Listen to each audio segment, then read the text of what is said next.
Salut, bienvenue pour ce nouvel épisode de la chaîne. Aujourd'hui, je voulais te parler d'un sujet qui me tient à cœur, c'est pourquoi je ne veux pas faire comme tout le monde, pourquoi je ne veux pas faire les mêmes images que tout le monde, et sur ce que je peux voir en fait sur les réseaux sociaux principalement. Alors tu sais que je suis pas fan des modes, que je ne suis pas fan non plus de ce qu'on peut vouloir nous enseigner en fait sur des choses qui vont fonctionner sur le moment. Je préfère me concentrer en fait sur des choses qui fonctionnent depuis très longtemps, de faire des tests. Alors bien sûr, je ne suis pas contre les modes, c'est juste un avis personnel bien sûr.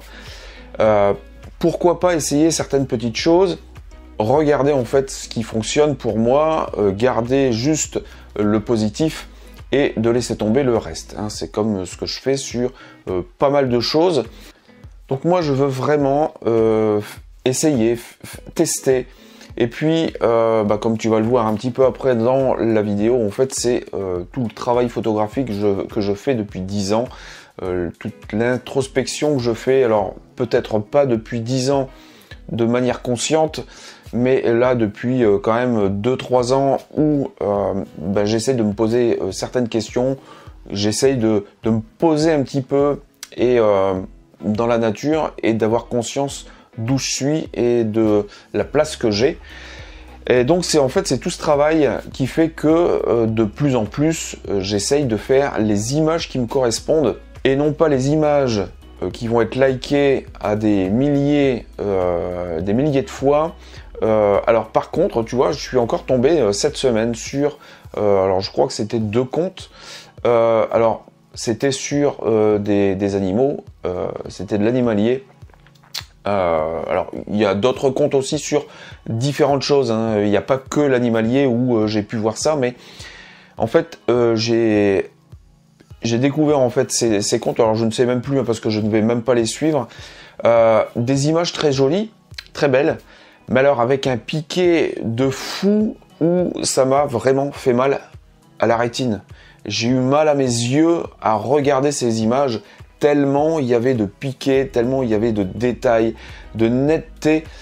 C'est juste incroyable. Alors bien sûr, il y a 2 situations sur ces photos.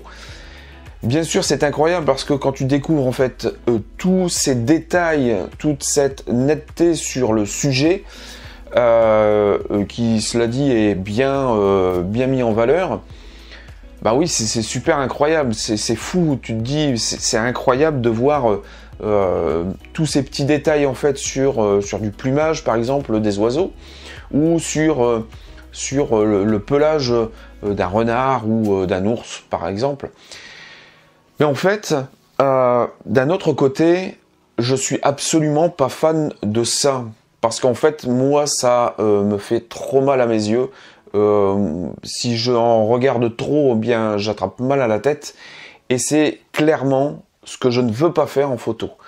Alors, bien sûr, on tend tous à avoir quelque chose de net, un sujet qui va être net, qui va être bien mis en valeur. Enfin, voilà. Donc, j'ai encore découvert 2 comptes cette semaine où je sais que je ne pas du tout envie de me diriger là-dessus. Et pourtant, ça fait du like. Il y a un compte notamment, alors l'autre je me rappelle plus, mais il y a un compte, les images font 3-4 000 likes. Donc ça plaît. Mais moi, j'ai pas du tout envie de me diriger là-dessus. Alors, comme je te l'ai dit, mon introspection depuis 2-3 ans maintenant, quand je vais dans la nature et que je me pose et que j'essaye d'avoir conscience de vivre pleinement le moment où je suis, me repositionner dans la nature, me poser la bonne question et de me dire que j'ai ma place et à laquelle je suis bien, surtout ça. Alors c'est ce qu'on appelle aussi un petit peu de la gratitude en fait. Et ça c'est bien d'en avoir parce que je pense que ça fait progresser à la fois ta personne et aussi ton travail photographique. Alors bien sûr, cette introspection, depuis... Alors je l'ai fait certainement inconsciemment il y a quelques années, je le fais de plus en plus consciemment, j'essaye, je teste, mais je fais de plus en plus d'images complètement différentes de ce que je faisais il y a 10 ans en fait, enfin il y a un petit peu moins de 10 ans hein, quand j'ai repris la photo en numérique et des images aussi complètement différentes de ce que je faisais il y a encore 5 ans. Alors je vais t'en passer quelques-unes pour que tu vois, hein, parce que j'ai encore fait des images ce week-end plutôt créatives qui sont plus dans ce qu'on va appeler des photos c'est un genre impressionnisme, un petit peu comme en peinture, où c'est plus des émotions, c'est plus des textures, c'est plus des ambiances qui vont nous parler et qui vont nous emmener en fait dans une image et qui vont nous faire poser en fait des questions. Et moi c'est plus là-dessus où j'ai envie de travailler maintenant. Lorsque je vais en fait aller revoir mes images, si j'ai bien bossé, si j'ai réussi mes images, ça veut dire que si je suis devant mon image sur mon ordinateur, que je me pose, eh bien je vais réussir à ressentir quelque chose, une émotion. Peut-être que je vais réussir, alors ça on verra sur les autres images, mais je vais réussir à me repositionner dans le moment que j'ai vécu lors de cette sortie. Et ça veut dire que en ayant regardé l'image, en fermant les yeux et en faisant un petit peu de repos, je vais réussir à ressentir peut-être le vent qu'il y avait sur ma peau, qui venait sur ma figure, peut-être les odeurs qu'il y avait ce jour-là. Si j'arrive à ressentir en fait ces émotions, eh bien cette gratitude, eh bien ça veut dire que j'aurais bien travaillé, c'est que j'aurais réussi à faire mes images. Alors très certainement qu'il y a aussi une part, je l'accorde, étant donné que ce sont mes images, que ce sont les moments que j'ai vécus. J'ai peut-être plus de facilité aussi à ressentir ces choses-là lorsque je vais revoir mes images. Mais il y a des photos que j'ai prises qui ne me parlent pas du tout en fait, et où je ne ressens absolument pas grand-chose. Et donc ce sont des images qui sont pour moi, qui seront ratées. Alors peut-être que je vais en garder quelques-unes, mais la plupart de celles qui ne vont pas me parler dans ce sens, eh bien je vais les mettre à la poubelle. Hein, c'est comme ça que je vais aussi trier mes images. Alors, tu as vu que sur les images que je t'ai passées, eh bien, c'est vraiment quelque chose de très différent de ce que je fais. Alors, si tu me suis depuis un petit moment, que tu vas voir mon travail sur les différents réseaux sociaux, eh bien, tu vois que c'est complètement différent. Alors, j'avais déjà fait en fait quelques petites séries, notamment de filets d'arbres dans les forêts, hein, que je te repasse aussi. En fait, c'est tout ce travail photographique qui progresse et qui m'emmène dans un autre état d'esprit, une autre vision des choses. Et donc là, effectivement, on est beaucoup plus créatif, on est plus inventif sur ce qu'on va essayer de produire. Et en fait, de plus en plus, c'est là où je veux partir dans mes images. Comme je te l'ai dit, je ne suis pas super fan de l'hyper netteté, comme j'ai pu le voir sur les comptes que j'ai vus cette semaine.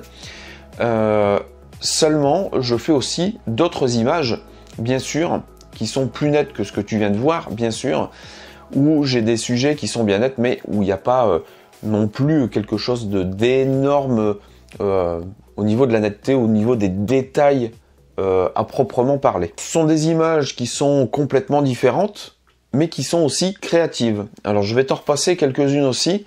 Non seulement où on va voir le sujet qui va être net, mais où aussi on va voir le sujet qui ne sera pas forcément net, hein, qui va être un peu flou, où ça a été fait exprès, où j'ai dézoomé en fait, pour avoir cet aspect, cette ambiance particulière sur les images.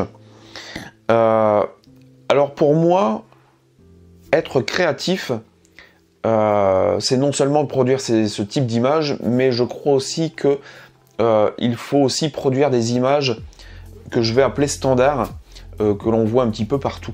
Parce que je crois que dans un travail créatif, en fait, il faut aussi partir d'images normales, quelque part, que l'on peut voir un petit peu partout. Et à partir de ces images, eh bien, réfléchir à ce que l'on peut faire avec ce même sujet, avec ce même type d'image, mais en le modifiant complètement. Alors, comme je te l'ai dit, moi, ce que je veux, c'est vraiment me concentrer, en fait, sur les moments de vie, les sorties que je vais faire, et tous ces moments que je vais vivre, que je vais essayer de vivre pleinement, maintenant, à chaque sortie, où j'essaye vraiment, non seulement de faire des images, mais aussi de me recentrer sur moi-même et de me recentrer en fait par rapport à la nature. Et je crois que c'est vraiment un travail qui commence à porter ses fruits au fur et à mesure. Alors bien sûr, hein, ça fait quand même 10 ans que je suis sur la photo numérique, donc ça évolue dans le bon sens en plus, je pense. Et puis je crois que tu vois, si comme je te le disais tout à l'heure, hein, si j'arrive à regarder mon image sur mon écran et que je ferme les yeux et que j'arrive à ressentir en fait des émotions et que j'arrive à ressentir des choses que j'ai vécues, eh bien voilà, en fait c'est ça le but de mon travail personnel, c'est vraiment de ressentir des choses quand je vais regarder mes images. Alors bien sûr, hein, ça n'arrive pas à chaque fois, mais je tends à le faire de plus en plus sur un plus grand nombre d'images. Donc voilà, donc aujourd'hui je voulais vraiment te faire cette petite vidéo sur ce sujet. C'est que je n'ai pas envie de faire comme tout le monde, je n'ai pas envie d'être mis dans un moule, ni d'être catalogué dans un certain type d'image. Alors ça je te l'avais déjà dit. Et puis c'est surtout, eh bien, c'est de faire ce qui te motive vraiment. Et ne pas faire ce qui peut motiver en fait les gens à aller liker tes images sur les réseaux sociaux, mais c'est de vraiment prendre du recul avec ça, faire ce que t'aimes, parce que si tu fais ce que t'aimes et si tu partages ce que tu aimes, la vision que tu as, eh bien je pense que tu auras de toute façon une audience qui va te suivre et qui partagera en fait les mêmes émotions que toi, la même vision que tu as sur ton travail. Donc voilà, eh ben écoute, je te rappelle que le premier lien en description, ce sont mes emails privés que tu pourras recevoir si tu t'abonnes 1 à 2 fois par semaine. Et puis si ce n'est pas encore fait, n'hésite pas à t'abonner à la chaîne si tu la découvres et que tu aimes le contenu que je fais. N'oublie pas d'actionner la petite cloche pour être prévenu des prochaines vidéos qui vont sortir sur la chaîne. Et puis n'hésite pas à laisser un petit pouce en l'air et puis de laisser un petit commentaire. Ça fait toujours plaisir de te lire. Moi je te dis à la prochaine vidéo et puis entre temps, eh bien sors, amuse-toi et éclate-toi à faire des images. Ciao!